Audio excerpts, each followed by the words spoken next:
This is just the beginning. Please welcome AXIOS co-founder Mike Allen. Good morning, Dallas. Good morning. Welcome to AXIOS, where we make you smarter, faster on the topics changing the next 5 to 10 years. It's been such a treat to visit with AXIOS readers here. Matt Hooper says, do more events here, we're in. So thank you for coming out this morning. We're thrilled to be in this great city, in the great state. AXIOS is coming up on 3 years old, and we appreciate all the Dallas and Texas readers of AXIOS AM, AXIOS PM, our 18 other newsletters, axios.com, and all in smart brevity. We'd love to have breakfast early every morning. I can't promise you every morning breakfast tacos and yogurt parfaits, but I can promise you a great newsletter, AXIOS AM, Mike's Top 10. We'd love for you to sign up for our newsletters at signup.axios.com, signup.axios.com. If you're tweeting along, we're at hashtag Axios360, and we'd love to have you be part of that conversation. I'd like to thank JP Morgan Chase for making these conversations possible, and I'd like to thank the AXIOS events team for bringing the show on the road with such great panache. Today we're going to be talking about the state of the American city, and specifically how veterans fit into the workforce. We have some great conversations today with people who've served and are now serving those who served. We had a very lively conversation backstage, and I'm excited to bring it on the stage. My first guest is VR Small, who helps and encourages the female veteran business community here in Dallas. She's the founder and executive director of the Veteran Women's Enterprise Center here in Dallas. She helps women-owned businesses scale and succeed, and VR served in the Navy. We're honored to welcome to the AXIOS stage, VR Small. Good morning, VR. Good morning.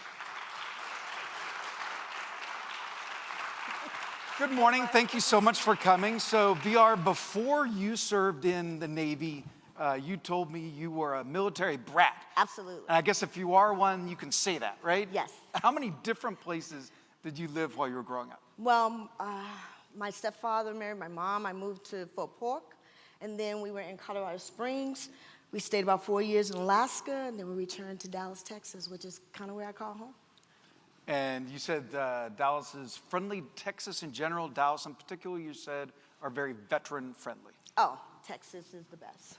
There's no state that has more programs and services and an open arm to veterans than Texas. Okay, I'm going to steal an idea from VR. She and I did a little pregame call, and she gave me a great idea. So to start off here, I'm going to ask you to close your eyes. I'm going to do it too. Close your eyes and picture a veteran. It can be someone that you know, someone you don't know. Picture a veteran. You can open your eyes now. How many of you pictured a man? Good number. VR, does that surprise you? No, and that's one of the things that we talked about. We need to change the narrative as it relates to how we see people in the military. And when we think of the word veteran, we need to be thinking about the men and women who have served our nation. Interesting enough, a lot of women veterans do not self-identify. And part of the assumption around that is because they don't see themselves as a veteran, because our civilian population doesn't always see them as a veteran. And if they didn't deploy and they didn't serve on the front line, which is what we see in the movies and TV, that's your veteran, then they feel like they're not a veteran. And I've even heard some of my colleagues share that men even feel the same way, that they can't take on the title of veteran if they have not deployed or they have not fought. What the truth is, if you served in our military, you are a veteran. So VR, at the Veteran Women's Enterprise Center, you've served 900 women in various ways. And one of the things you do there is encourage women to take control of their own narrative. How do you do that? Well, one of the things about the Veteran Women's Enterprise Center is that we look at it from a full circle. So it's not just about providing business support, but there's a person who is the business owner. So it's based on what we call our CEO suite of services. And it's really just an acronym. So C is all about brick and mortar. We literally have a center. We have co-working space. We have a conference center, cafe lounge, a copy center. But then we have E, which is our enrichment activities. And that's where we focus on issues that are relevant to military women, but it also takes a focus on work-life balance. Because we know businesses often burn out because they're so busy doing that 24/7 hustle. And it sounds good, but it's not good. You have to have that balance. You have to understand and be able to realize that you have family and relationships. And so if the business isn't going well, you have those other things in your life that are going well. And it gives you that balance so you can keep that hustle going without burning out and giving up. Now, VR, we were talking backstage about making sure that we had water. Thanks to the AXIOS events team. Look at this selection of waters here. We have so much water. Yeah, all the great Dallas water. What is one of the ways that you convince a young woman that she has a business in her, or that the business that she has could be even bigger? What are the ways that you harness their inner VR? You're an entrepreneur, you started and created something successful. How do you pass that on? Well, you know what? It's interesting. You don't really have to harness it. I mean, women and veterans in general are 45% more likely to start their own businesses. I want to share a couple of statistics with you because a lot of people may not know what's going on with women veterans. And so the Census Survey of Business Owners, which was issued between 2007 and 2012, women veteran-owned businesses grew from 4% of all veteran-owned businesses to more than 15%. So that was nearly 400,000 new businesses. In that group, 96.7% were considered non-employers, but they reported over $7 billion in revenue. And the other little 3.3% employed over 100,000 employees and saw more than a 56% increase in their payroll. And they reported $10 billion, over $10 billion in receipts. So women veterans don't need to be encouraged to start their businesses. What they need to be is supported. We need more resources, we need more outreach so that they know. The National Women's Business Council did a lot of research and analysis around this report. And what they found was that we have a lot of business programs out there, the SBA, the government, and even just nonprofits that have business programs. But when they say veteran, again, a lot of times women don't see themselves as a veteran. So having veteran and women, I get women that call me and say, hey, I'm a woman, I served, can I participate in this? And so that connection is there, that we need programs that are specifically designed to serve women entrepreneurs. And once they know the services are there, they're excited to get involved and get the connection and get the resources they need to succeed. Now, earlier this morning, I was having coffee with, visiting with some of our guests. We have some guests here from the Dallas Fed, and you're doing a program for them. You're doing a research project with them. Tell us about that. Oh, absolutely. So earlier this year, we started a project with the Federal Reserve Bank of Dallas, and it's called The Moments That Matter. It is a research project that looks exclusively at women veteran-owned businesses in the DFW area. And it's one of the recommendations, not only from the National Women's Business Council, but also from the President's Interagency Advisory Council on Veteran Business Development and the SBA's Veteran Affairs Business Committee, that we need more local, gender-specific data so that we can really develop programs and drive funding that can be successful. So this research project will go on to December 31st. They can access it from our website. It's at the very top. They just click on it. It takes them right to the research project. It will take them about 10 to 15 minutes because it's in depth. It's not a surface concept. And what we're trying to do is develop a regional and eventually a national tool that we can use to report annually on the status of women veteran-owned businesses, which is not being done right now. Now, a place that you've really helped move the ball here in Texas is on Women's Veterans Day. And when we talk, I think you had just talked to a congressional town meeting. Tell us what you did and how you did it. So we were in Austin to push the Veteran Women's Enterprise Center and see how our representatives could help us be more successful. And I was able to meet, and I have to say, our Texas representatives were very open. We did not have appointments. We just kind of showed up, nilly-willy, and was like, we want to talk to you. And Representative Nieves and her team was very open to visiting with us, and they told us they wanted to start an advisory committee for women veterans, and they also wanted to do Women's Veterans Day. And that's when? June 12th. And that's because the Women's Armed Service Integratory Forum was approved by President Johnson, or President Truman, that allowed women to actually serve in the military. So before, we could only volunteer during wartime. But after this, we were able to volunteer whenever. And there were a lot of more doors that had to be open, but this was the beginning. This was the crack. And so June 12th has a lot of meaning behind it. It's not just a date that was pulled out of the sky. We did have a Women's Veterans Week during Women's History Month, but nobody knew. No one was really doing anything. It didn't have a real reverence or relevance to women veterans. So now June 12th is our day, and there's about 4 other states across the nation that has a date to recognize women veterans, and New York is one. And you've gotten some surrounding states, I think, to also participate in it. And what did you do on Women's Veterans Day this year? Oh, every year we have an event here in Dallas. And this year we had one at El Central College. So we had women veterans as vendors. We had women veterans on panels from all of the different war eras talking about their experiences. And we also had a couple of speakers in the morning. And this year, 2020, we'll be going to Eastville College. We'll have another afternoon program. And right now we're working out all of those details, but every year we want to educate, validate, and commemorate the women who have and are serving in our military. And the way we keep this day alive and the way we keep women veterans connected is that we keep doing this and we stay on top of it. And we invite all of you to come out. It's not just a women's veterans event, it's for everyone to celebrate the history of women veterans. So one of the things we like to do in my newsletter in the morning, AXIOS AM, Mike's Top 10, and in our events is life lessons, things that we can learn, that we can pass on to the people around us. I picked up a new one the other day. You never know when you're going to learn something new. The CEO of BJ's Wholesale Club had a great thing that he mentioned at an event I was at. He said, whatever you think your value is in your organization, double it and act that way. And I thought that was a great lesson to take away. VR, some life lessons from you as a military brat, as you said, as someone who moved around. What did you learn about people moving around numerous times as you and some of our other guests did?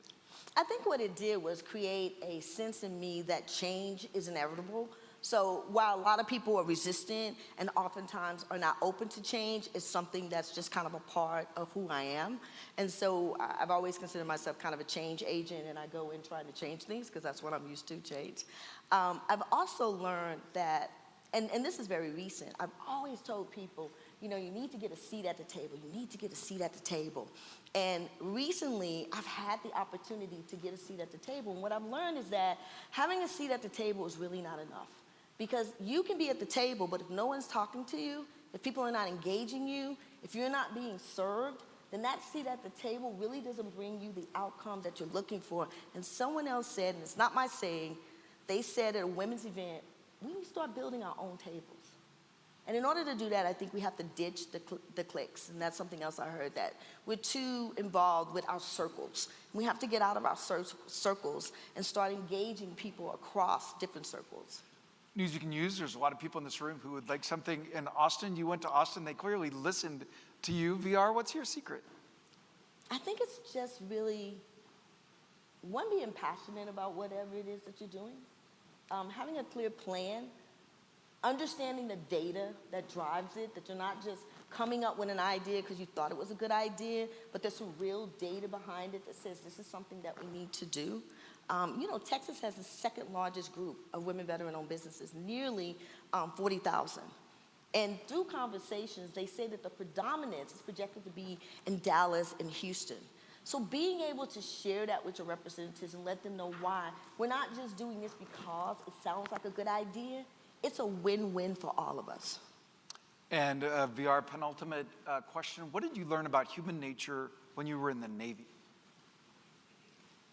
I learned that predominantly, most people are good. And I like that the military is a real team. So we come mission ready. And growing up in the South, I didn't meet a lot of people, a lot of different people. I kind of stayed in a group. And my best friend was from Germany. So I met a lot of interesting people, and it really opened up my mind to different cultures, to different opportunities, to different experiences. I think that a lot of people think the military is a last choice, that people go in because they can't do anything else. Please eliminate that from your mind. The military is a great opportunity for the right person, and it can actually be a career opportunity for the right person that wants to serve their nation. We have every single career opportunity that's in the civilian world. And so just look at it that way. It's like a city within a city. VR Small, our last question. I was in my newsletter with one fun thing. We end a lot of the Axios newsletters with one fun thing. So at our events, we like to ask our newsmaker one fun thing, an out of work passion. And you told me that when it comes to the arts, you're a little bit of a nerd. I am. I like the symphony. I like to grab an opera if I can. And I like going to museums. So tell me, you said you work all the time. What is your dream weekend when you don't have to work? Does money include in that? Yeah, better. Because my dream weekend would be somewhere in Sydney, Australia. For New Year's, that would be my dream weekend. Okay, well, we hope to get you there, see those fireworks. VR Small, thank you for all you do for the women of Dallas and of Texas. Thank you for a great conversation. Thank you. I'd like to thank JP Morgan Chase for making this conversation possible. We're going to hear a quick video, and I'll be right back.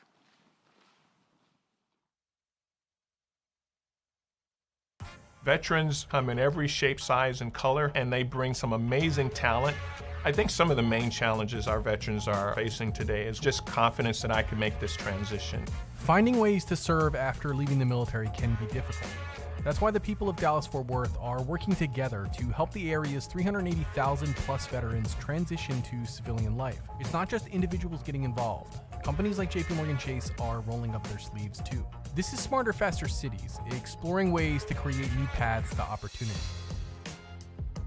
When you're talking about your leadership, your can-do attitude, your ability to get things done, all of those things are the skills that our veterans have in abundance. JP Morgan Chase is helping veterans by supporting local organizations and advocating for their career success. I was a E4 in the Texas Army National Guard, and I'm currently a business system support specialist. Ashley works at JP Morgan Chase, and in just 4 years, she's been promoted twice. Chase actually has a true live bona fide initiative where they're actively hiring on veterans.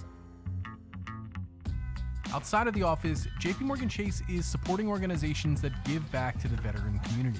One of those organizations was co-founded by Stephen Holly, who moved back to Dallas after serving as a Navy SEAL. Taking off that identity as a Navy SEAL was a lot harder than I anticipated. And it wasn't until we started Carry the Load that it clicked for me that I had to continue to find a way to continue to serve in some capacity. Stephen started Carry the Load in Dallas in 2011 to bring veterans together through community marches, relays, and events. Most guys and gals that raise their hand and volunteer and go in the military, they need an avenue with which to continue to serve. It's ingrained in their DNA. The thing that I would encourage other cities to take away from Dallas is the concept of it takes a village. It's that entire ecosystem that you have to build around your veterans so that they can have the best opportunity for success. Nationally, JP Morgan Chase has hired over 15,000 veterans since 2011, and they're investing $45 million to help veterans pursue their dreams across the country.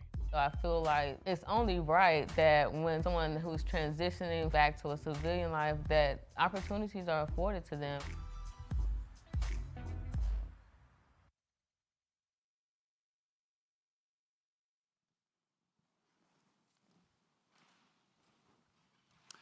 Our next guest, Doug Petno, is the JP Morgan Chase CEO of Commercial Banking. That's one of their 4 big lines of business. He reports directly to the big boss, Jamie Dimon, and is on the operating committee. And Doug is the senior executive at JP Morgan Chase who deals with veterans affairs issues, including veterans in the local community and helping them with personal and business financing. Doug's been a New Yorker now for 30-some years. Has a biology degree from Wabash, MBA from the University of Rochester. Doug Petno, welcome to Axios. And welcome to Dallas. Thank you very much. So you're the senior executive at JP Morgan Chase that helps with their business and veterans initiatives, and you have personal life experience that informs that. Your dad was in the Army Signal Corps. Yes, he was. And that meant you were too. Yeah, we moved around quite often. He's retired Lieutenant Colonel, Signal Corps. Met my mother in Paris when he was stationed when NATO was based there, and moved. I was conceived in Paris, but I was born in New Jersey on Fort Marmouth, and then we spent a lot of time on Army bases. So, I grew up with a deep respect for the military and started with my father. Moved around the country, and you wound up in Indiana, right? I guess, how many I ended up going to college in Indiana, but I've literally been everywhere, yeah.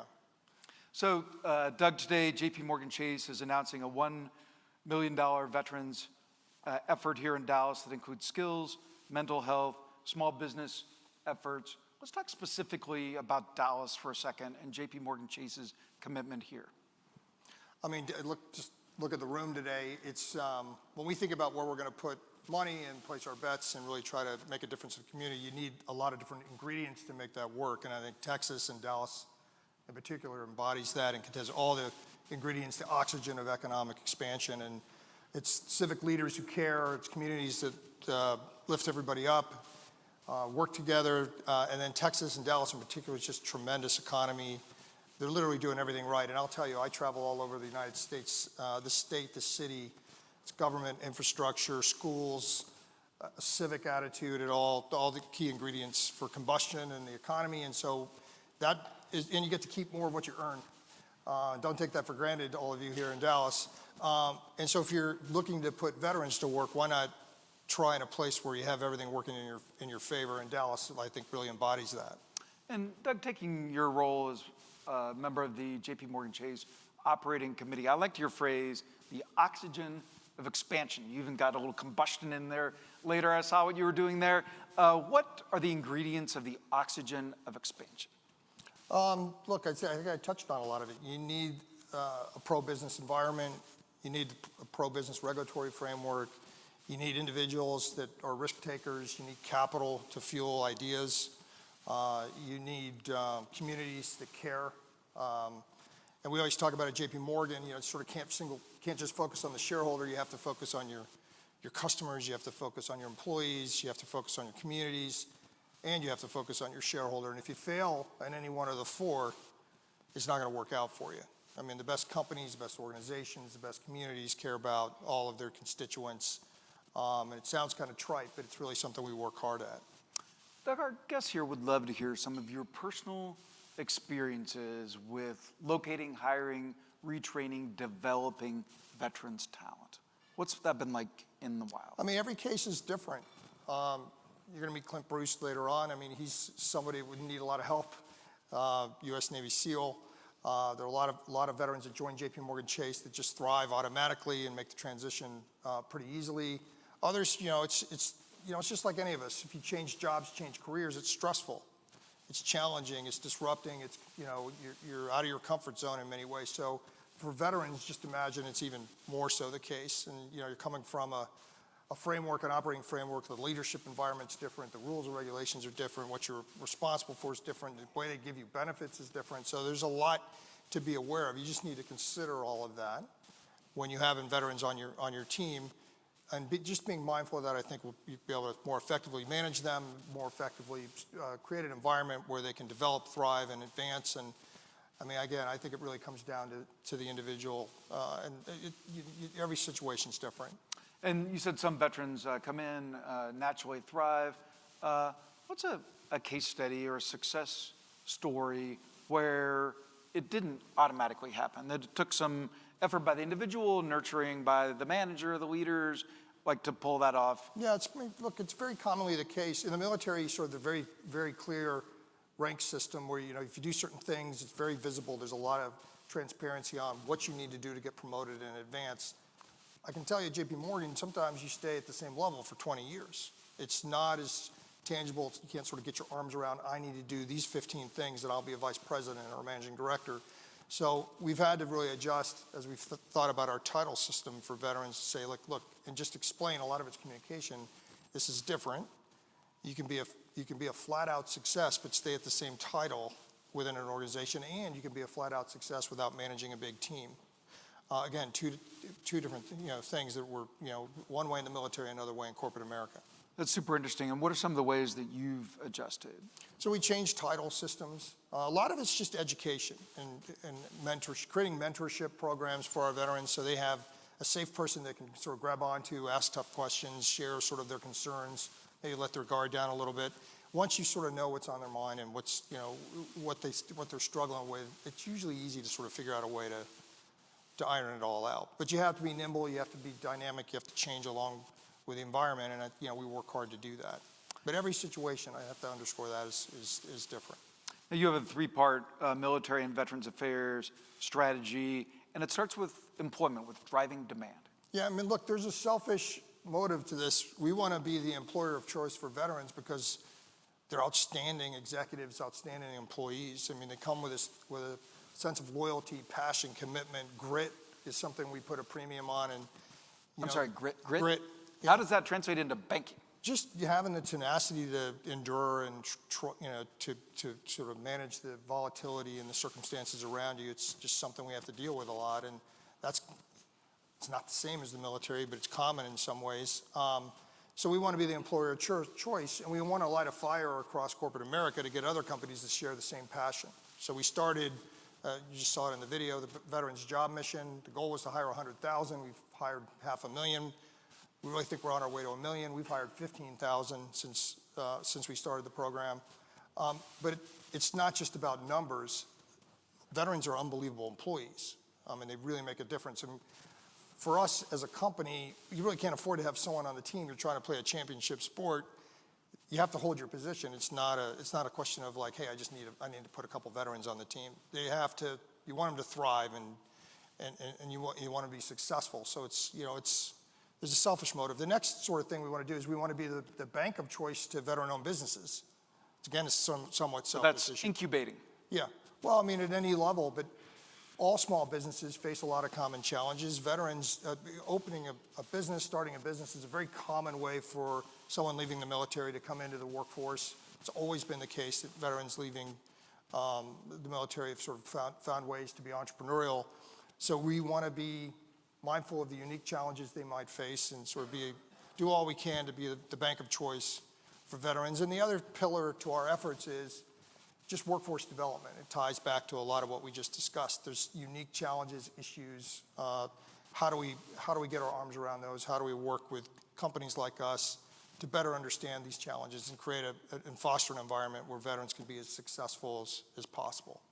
Now, Doug, to look through the other end of the telescope, and you were talking a little bit about how one of the world's largest employers has made itself welcoming to veterans. If I'm a veteran coming into the civilian workforce, what can I do to increase my chances of success? Again, these situations are always unique, but I think, look, it's not any different than what I would have done. I would seek out mentors, know what you don't know, constantly seek feedback. Be your own career CEO is really the advice I tell everyone on my team, just to take a vested interest in understanding, what's a realistic path for you, what's going to reward you intellectually, what's going to reward you financially, what's going to create the right family balance for you, and then work with people around you to sort of make that happen, because everyone's definition of success is different. So for every veteran, that's sort of what priority they place on any of those priorities is going to depend on where, the path they take. And to underscore one of those points, you said be the CEO of your career path? Yeah. Yeah. And how do I do that? It's exactly the way I said. I mean, just don't be a cork in the ocean. Just take an active role in understanding how you're tracking, how you're doing. Seek people around you that are smart, that can help you. Seek mentors. I've been very fortunate, blessed, in fact, to have great mentors that sort of dusted me off when I was down and, knocked me down when I was feeling too good about myself. So it's, without those people around me, I probably wouldn't be here today. So that didn't happen by accident. I sort of sought out people that I thought were smart and shared the same values and had a high energy, and sort of latched onto them and, bit their ankle and learned from them. And for other businesses that are here, you talked a little bit about why veterans are great employees. What would you say to an employer, to a business that was thinking of plunging in the way that you have? Well, first of all, they're fantastic athletes, fantastic people, fantastic employees. They can bring a lot to bear. They're highly trained. They're very loyal. They're passionate. They care. They work great in a team environment. But understand that there's some unique issues that can emerge just in the transition from the military. There's some unique issues for people that are changing careers in that way. Just be mindful of that and put processes, people in place, wrap your arms around them, and they won't disappoint you. Penultimate question. We talk about out of work passions. You've successfully raised twin boys. What's your advice for parents or somebody with twins or someone with boys? You go from man-to-man defense to prevent defense with twins. They're identical twins. Honestly, my boys kind of raised themselves. They're wonderful, wonderful young men, and kind of had instant playmates with each other. So in many ways, they're easier than having a single child. But just hang on for dear life, because they'll keep you busy. Because you've got 4 total. Right. What was that like? It's all a blur. It's all a blur, honestly. But I'm blessed. My kids sort of raised me in many ways. I'm the dumbest guy in my family, so my children lift me up every day. And one fun thing, in addition to being a CEO, you are a yogi.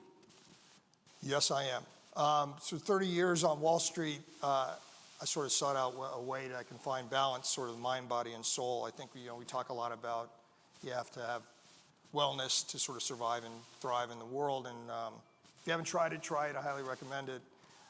Especially there's a pose at the end where you just lay there flat on your back in total darkness, and it's pretty good once in a while, especially when you do what I do every day for a living. Amen. Doug Petno, thank you for joining Axios. Thank you, to be here. Thank you for a great conversation. Really appreciate it. Thank you. Thank you very much, Doug. So our next guest, we had a fantastic pregame conversation, is the mayor of Arlington, Texas, the can-do city, Jeff Williams. He was elected in 2015. He'd been president of a business in Arlington, Graham Associates, an engineering and planning firm. He's worked at tons of Arlington-based process, including one that a few people here may be familiar with, AT&T Stadium. He's a graduate of Texas Tech. Mayor Jeff Williams, welcome to Axios. Hello, Thank you Mike. so much for coming. Oh, glad to be here, Mike. Appreciate your early morning. So I landed DFW yesterday. I don't go to my hotel and check in. What do? I do what you told me to do. I went to Mariano's Hacienda, had a little Tex-Mex. So what'd you think, Mike? I'm coming back. Awesome. Not leaving. No, I had a great dinner last night. These were kind of fighting words. You had recommended Mariano's to me as the best Tex-Mex in the Metroplex. That can get you in trouble. Well, they've been world renowned, and one of the things, they were the inventor of the first frozen margarita machine, and it's in the Smithsonian, in fact, in 1971. Well, they have another one that they busted out last night. So anyway, thank you for a good recommendation. So among the experiences you've had as a civic leader in Arlington is you used to see George W. Bush as a regular fan. Yes, as a matter of fact, he is a huge baseball fan and still is. He comes to Texas Ranger games a lot. And when he was president of the team, you would see him out watching batting practice and so forth. But a real leader there and still a huge baseball fan. Yeah. So, Mayor, I was telling you, I spent a lot of time in Texas during the 2000 presidential campaign when I worked for the Washington Post. And George W. Bush was running against Al Gore every weekend. He was then Governor Bush. So he was in Austin every weekend, which meant his press corps which was a pretty good place to weekend if you're in the press. But then we paid for it because then he became president, George W. Bush, moved to Crawford, and that meant the Waco Hilton for us.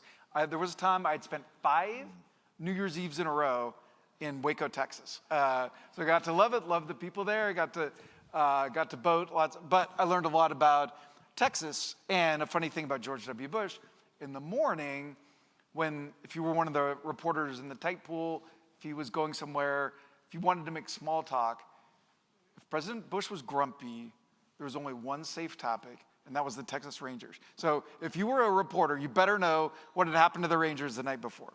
Absolutely.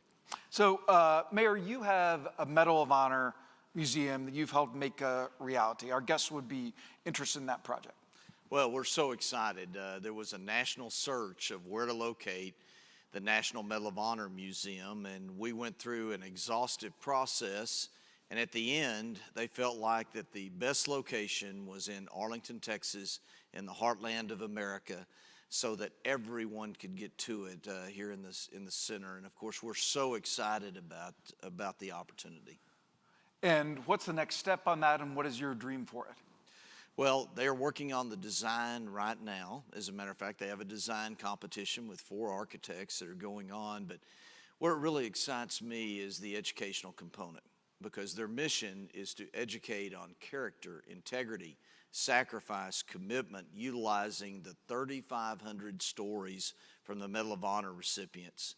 And when you think about a museum that can rotate those stories using digital formats and holograms, I get really excited. And also when you think about a curriculum that could be developed so that it could be sent through schools throughout the nation there for them to be able to study and then take a field trip to the museum, or perhaps distance learning, or even better, some of the Medal of Honor recipients to go to the schools and visit. It's very exciting. So AXIOS, we're coming upon 3 years old. We're based in Arlington, Virginia, right outside DC, right over the bridge from Georgetown. 100 people in Arlington, Virginia, 50 in New York, 5 in San Francisco. The rest are sort of scattered. But in Arlington, Texas, one of the ways that you've tried to grow is through tourism. And what are some of the principles that you've brought to bear there? Like, you wanted to grow without raising taxes, right? That's exactly right. You know, tourism is an awesome thing to bring in revenue to your city.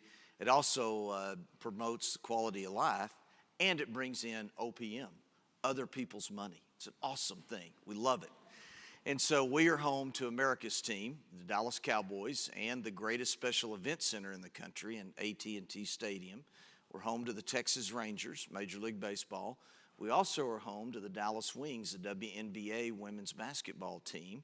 And we have Six Flags, which, by the way, is the most productive Six Flags in the country and was the first one, major amusement park. And I've got to mention, we now are home to the largest esports stadium in the country, and we just hosted the esports awards in our community. It was in London last year and is here now. And so we are continuing to grow there and promote our tourism and love the opportunity here. I think everybody's curious about esports, including like the athletes. They have workouts and they have a training table, certain diets. Like, what did you learn about esports as you plunged into hosting that event? Well, it's pretty amazing how fast it's growing. And then even relating to the topic today, they're in our military. So much of what they're doing is cyber and hand-eye coordination and so forth. So a lot of our veterans are plugged into esports, and definitely young talent is. And so the opportunity there for video gaming tournaments that actually attract a lot of attention. We were in the room of the leaders there of esports before the awards started, and one of the guys added up the social media following of the people in the room. It was over 300 million people. Kind of gives you an idea of the And you did your part for that. Yes, without a doubt. We are, and then the award show itself was very exciting, but I'm looking forward to where that goes. Last thing on this, what were the athletes like? You spent some time with them, had a bite with them? Oh, everyone was different there. Booga, that just won $3 million in a single match, who is 16 years old, a very fine young man, probably in a pretty very good mood. mannerly. And then you go to Dr. Disrespect, and he's got a whole different stick with a wig and interesting glasses. And yet, he, even though that we had several kids at the award show, and they all wanted to see Dr. Disrespect because he isn't all that disrespectful. It's part of his stick. Yeah. Love it. So Military Times has been very complimentary of the University of Arlington. Tell me some of the other ways that veterans and veterans employment fits in to the mix of, you call it the can-do city, but with that list, it sounds like the fun city. Well, we have been known as a city that gets things done. We dream big and then we get them done, including AT&T Stadium. Again, it gives you a feel for the size, but Something that many people don't know, the University of Texas at Arlington is a growing university with 44,000 students that Military Times designated as the #1 university for veterans and their families. Well, they are a hub for actually being able to help our businesses and working with Tarrant County Workforce Solutions there in integrating the veterans into the workforce and of course giving them the training that they need. Tarrant County Community College also gets into the deal. So really those three organizations are the hubs there for making sure that our veterans have an opportunity to be able to move into the workforce, and it is happening. You know, our companies really realize it, our Chamber of Commerce, it's just a natural thing, and it's a win-win. You know, whenever you have a veteran come, sure, we want to help them for their service, but they help us. You know, their discipline, their talents, their loyalty, it brings a lot to a company there when they come into a business there too. And so it's continuing to grow, and that was one of the reasons the National Medal of Honor Museum wanted to come here. We are in the center of an area where we recognize the value of veterans and recognize their commitment and sacrifice, but also their value. Now, Mayor, I mentioned at the top that Axios invests a lot in covering the topics changing the future. One of them is autonomous vehicles. We have a newsletter, Axios Navigate. Joanne Muller is our subject matter expert on that, is in Detroit. She covered the big three automaker for Forbes for years and now covers autonomous vehicles. And Arlington has an autonomous shuttle. Yes, we were the first city in America to run a public shuttle that didn't have a driver. And anyway, it was amazing. Yes, it was scary. It didn't have a steering wheel, didn't have a brake, but it was programmed. And actually, we had a Channel 4 cameraman to jump right in front of the vehicle right in our first test run. What could go wrong? Well, it did stop, but however, though, we had one of our guys there that said, I guess it's not an intelligent vehicle because it didn't run over the cameraman. No, it didn't say that. He was only kidding. But anyway, that began a real process. Now, we just got through testing the most advanced autonomous vehicle in America on our streets. And we didn't have a single complaint, and it's a new day in transportation and in technology. Just an amazing thing to think about that we have cars and vehicles on our roads without drivers, and it is going to make us a safer, more cost-efficient world. Now, you rode in that vehicle. What was that like? Well, I must admit, the time I got in the shuttle here 4 years ago, that was a little scary. However, you didn't leap in front of it. I did not do that at all. But however, the latest vehicle does have a steering wheel. Makes you feel a little more comfortable there, even though there's nobody behind it. But also, you see the screens in there, so you see what the car sees.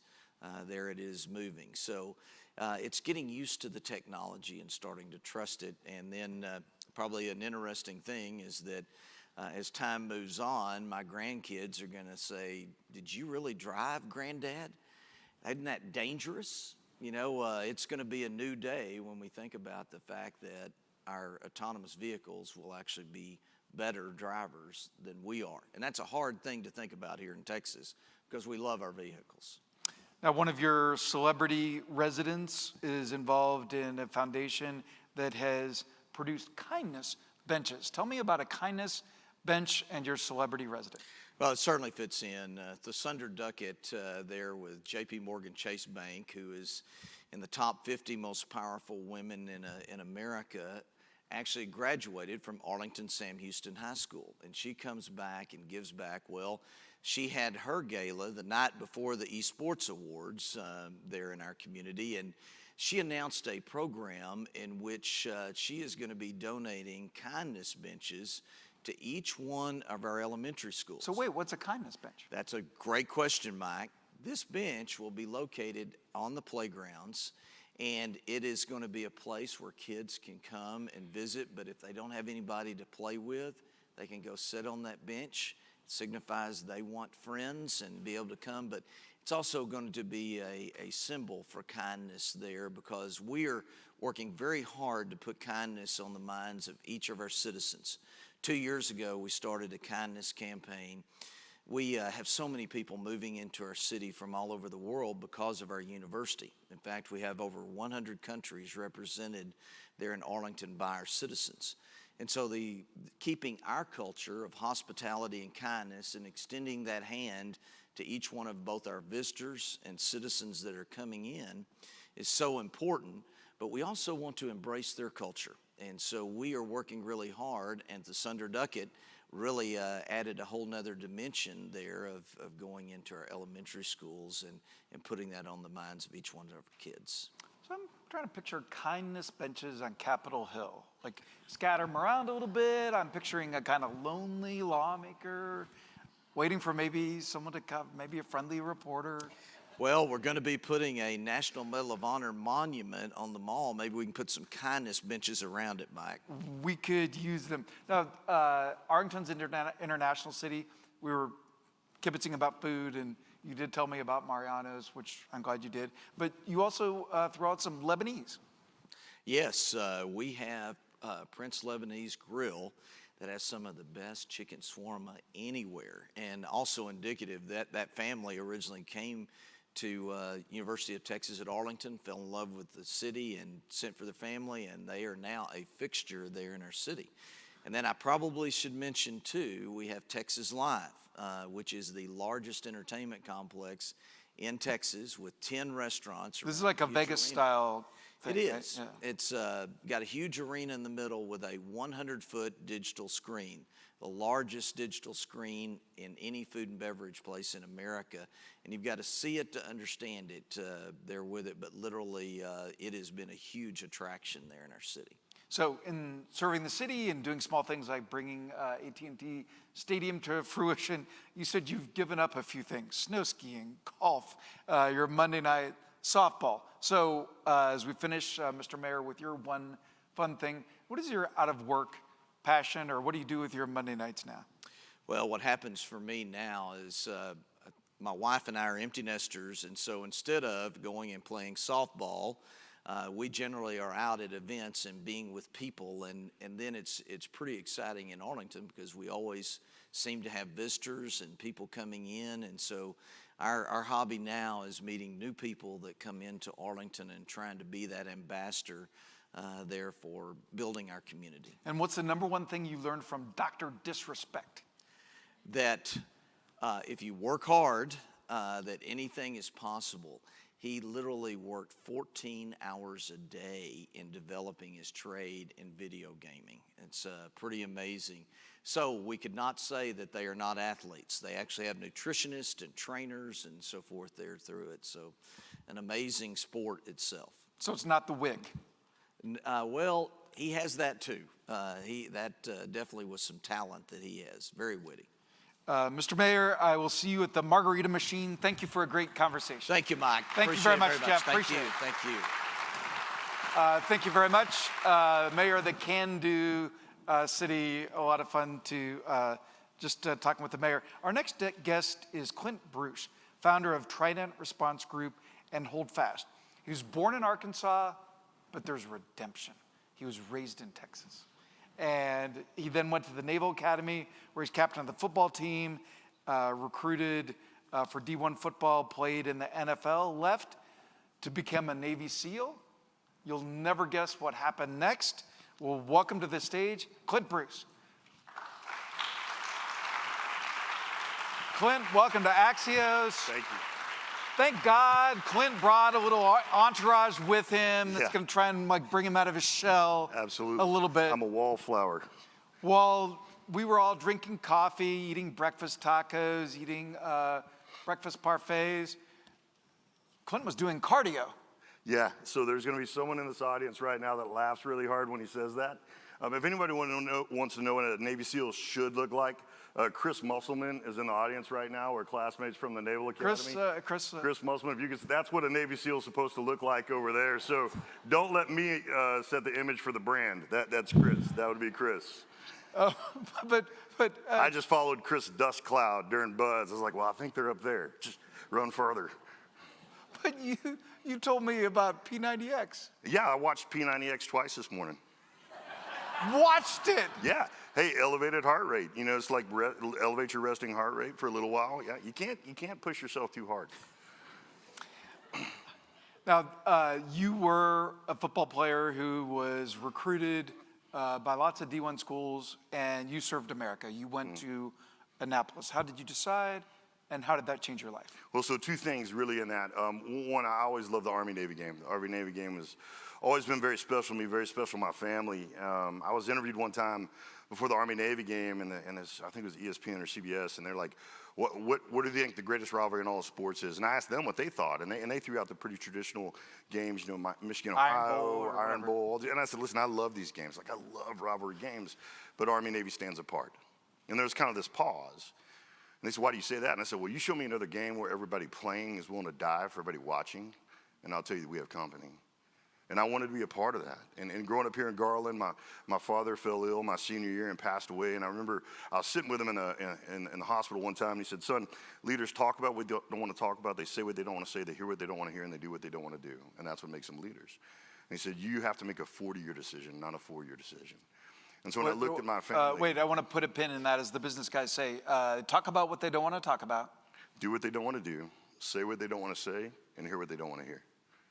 And that's a leader. And it's the willing to kind of submit the self to the greater causation, and that's really what he was telling me. Is like, hey, you can't look at this scenario as though it's going to go the way we want it to. I'm going to fight hard. The doctor's going to fight hard. But I think every operator in here wrote an E&E plan that we wrote a letter we hope no one ever read, and we made a plan that we hope we didn't have to execute, right? And that's the leader's responsibility, is to look to those other sides of the coin and prepare for those, not plan for them, but prepare for them. And so that was really one of the reasons I went to the Naval Academy. I got recruited by a coach, and I said, I want to be a Navy SEAL. He was like, yeah, you just tell them.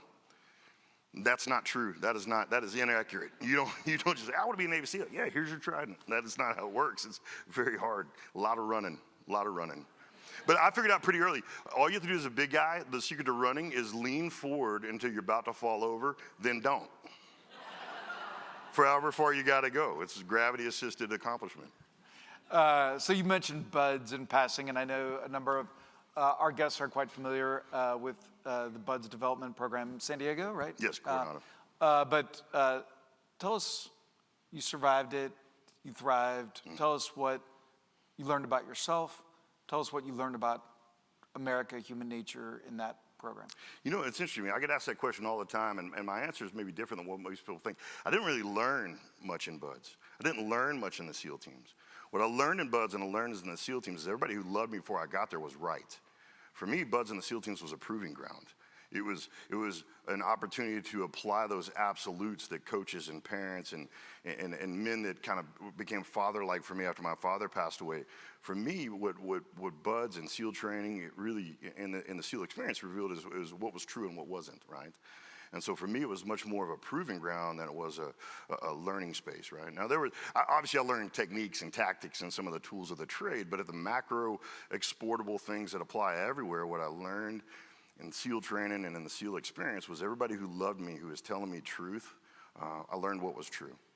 Tell me a memorable high school coach, something you learned from them, and if we have the privilege of having young people in our lives, how we can pass that on. Yeah, I had this amazing, I was very, very blessed in the coaches that I've had, and we had a legendary coach named Don Poe, and his twin brother Ron Poe was kind of the architect of McKinney football, and I remember he used to say this, hey, you do what's right because it's right till it feels right.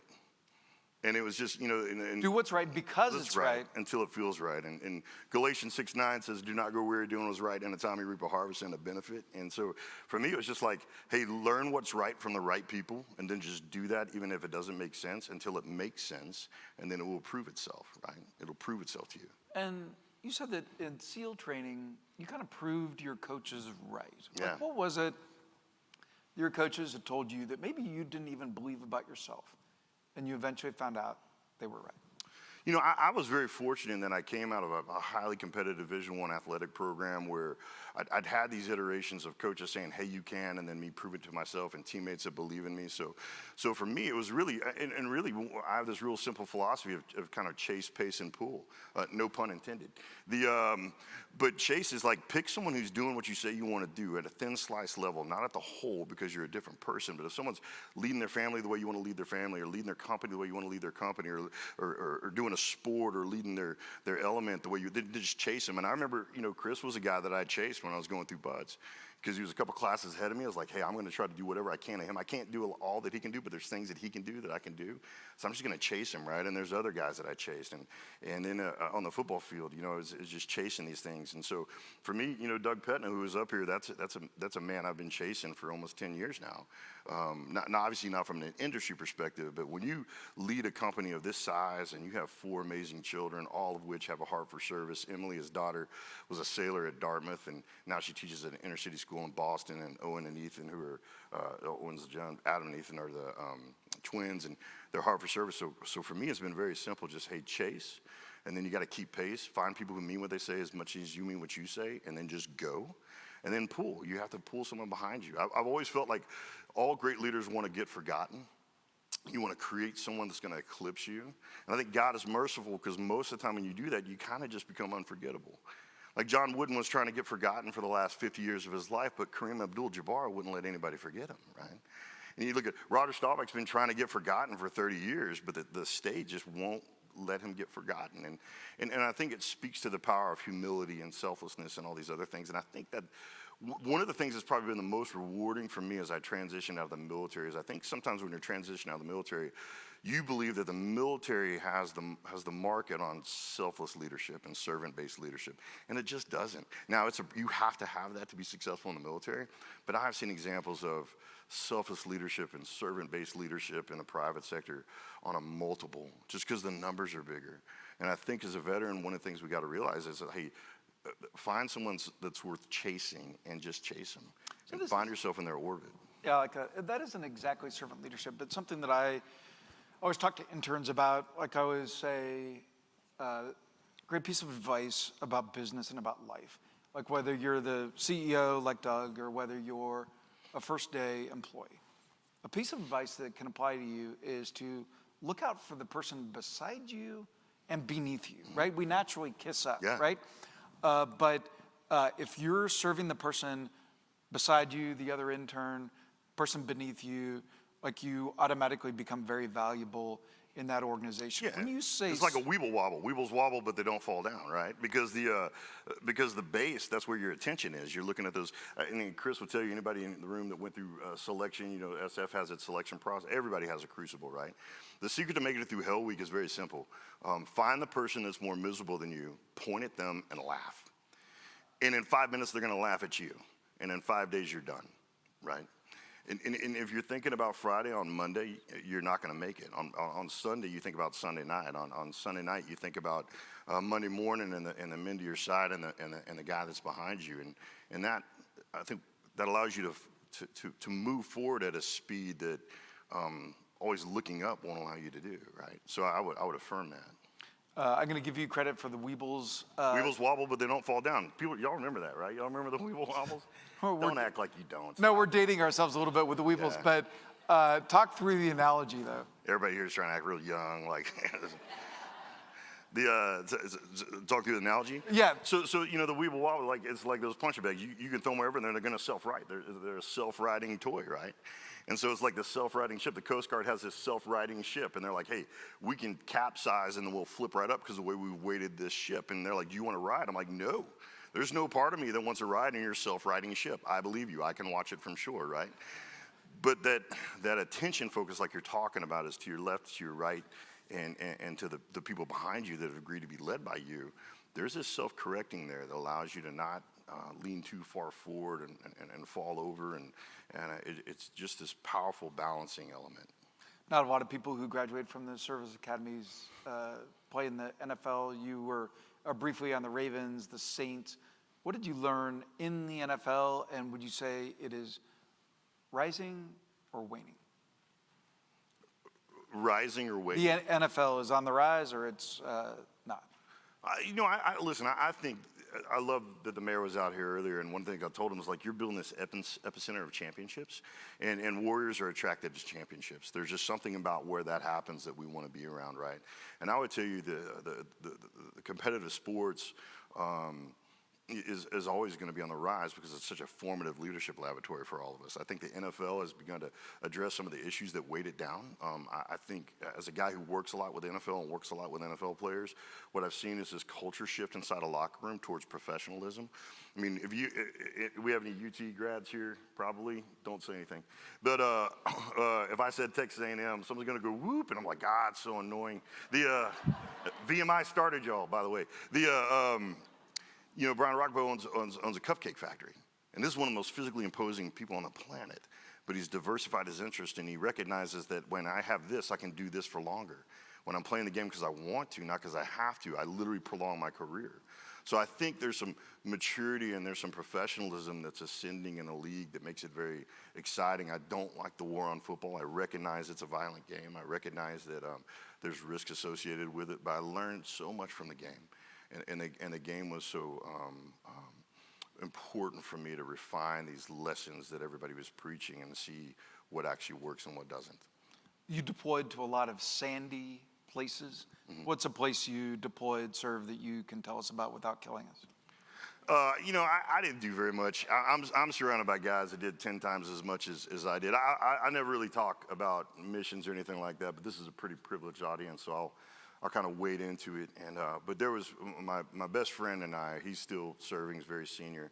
We were training in Northern California, and then we got intelligence that a group of rogue Marines had actually taken over Alcatraz, and they were thinking about launching what's called a VX missile into a stadium. And so this old British guy that we had to sneak into Alcatraz because he got out, and it went pretty bad though. So, but don't tell anybody, because that, you know, I didn't do much.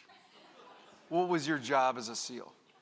Your specific. But my job as a SEAL, like many of the officers in this room, was to find people that are better than me at what SEALs do, and unleash them on problems that are really hard to solve.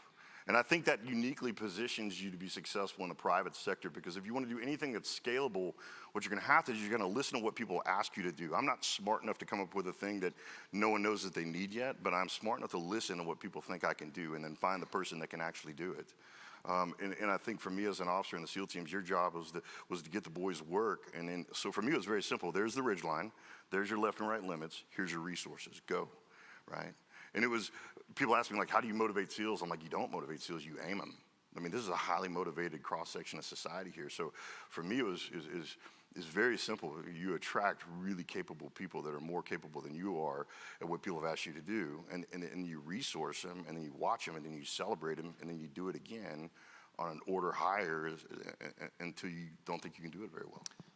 It's very hard to do. The president of AXIOS, our co-founder, Roy Schwartz, like one of his rules is, he says, he hires people who want his job. Yeah. And we've modified that slightly. We say people who want your job but won't take your job. But it takes, it's hard to hire somebody who's better at what you're doing than you.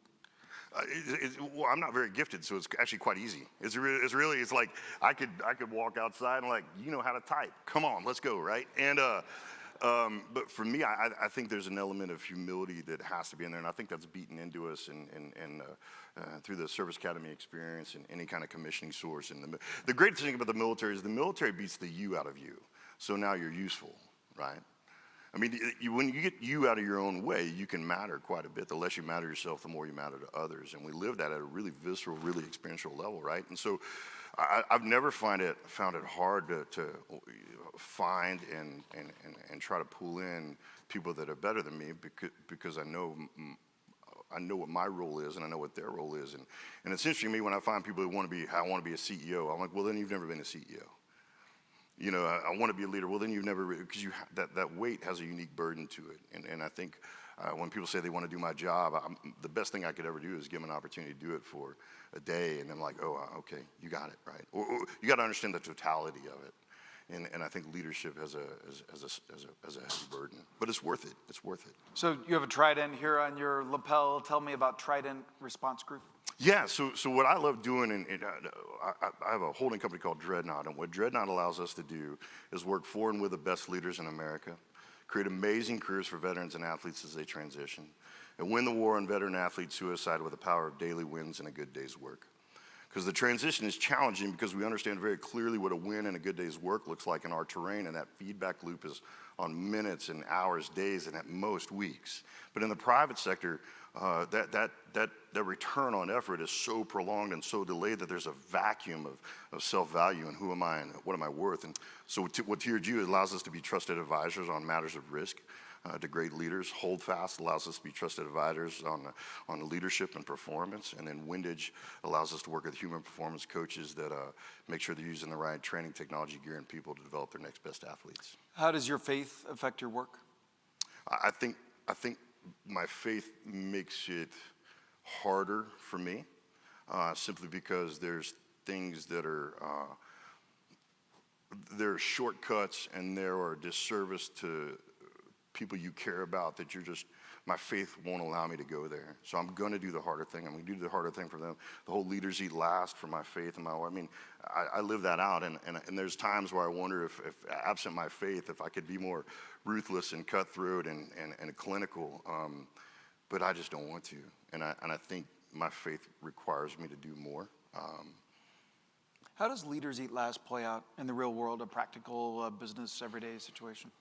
I think leaders eat last. You have to apply that. You have to understand what that means. It'd be very hard to answer that question in a way that's relevant to everyone in this audience, because I think leaders eat last is a metaphor that has to be applied to a terrain that you understand very well. An example. In our world, when we meet, it is like if you're eating before the boys eat, then the boys aren't going to follow you. Because that's where the talent is. You got to feed and resource and keep your talent ready because they're doing the work, right? And so it means you pay everybody and you don't get paid. That's what it means. And striking that balance is a challenging deal, but it's mean. Whatever the fruits of your labor is, you should enjoy that last and least for a period if you mean what you say when you say you love your people. Penultimate question. Doug gave us some great advice about veterans transitioning to the workforce. You work with athletes. Mm-hmm. How do you help athletes transition to civilian life? It's very similar. It's very similar to the opera. I look at elite athletes and operators. It's kind of lions and tigers, both apex predators. You go through your entire life and knowing exactly what you hunt. As a linebacker, I hunted the ball carrier. As a SEAL, we hunted the bad guy. And all of a sudden I transitioned, and I felt like Aslan when he kind of like shaved his mane and had his teeth and claws, like what was I, right? And then finally, just through a series of experiences and with Carry the Load and some of these other things, I realized, hey, I still hunt. I just got to figure out what I hunt on this map. So we're going to ask Clint one fun thing, but before I do that, I want to thank JP Chase for making this conversation possible. Thank the Axios events team, all my Axios colleagues who came on the road, all the people who helped make this event possible, who had prepared this beautiful breakfast, put these chairs out, did everything to make this event amazing. Thank all of you for coming out. It was so encouraging to get to talk to people who read and enjoy Axios, people that we're able to serve. I'm just Mike@Axios.com is my only email. I answer every email myself. If I can serve you in any way, drop me a line. Signup.axios.com. Signup.axios.com is our newsletters. And as we say goodbye here, Clint, tell us about your 10-year-old commander. Yeah, so I get to work with highly advanced athletes on the 10-year-old Dallas Texans soccer team. My daughter is the only one I know that has approximately 4 yellow cards at this level. She's very territorial, and if you come into that goalie box, she's going to introduce herself. And she plays hockey as well, and sometimes hockey, we don't leave that on the ice. We bring that to the field, which we're working through that. They called me from Annapolis, and they said, hey, you're in the record books. I was like, most tackles? I was like, no, you're really high up there on tackles, but you have the most personal fouls of anyone in Naval Academy football history, which, hey, I find that we're a warfighting institution. Strategic deterrence is kind of part of it, right? And so I was pretty proud of that. Thank you for a great conversation. Thank all of you. I appreciate it. See you on Axios.com. You're fantastic. Absolutely. Thank you so much. Absolutely. Thank you. Absolutely. Thank you for making that fun. I'll walk with you.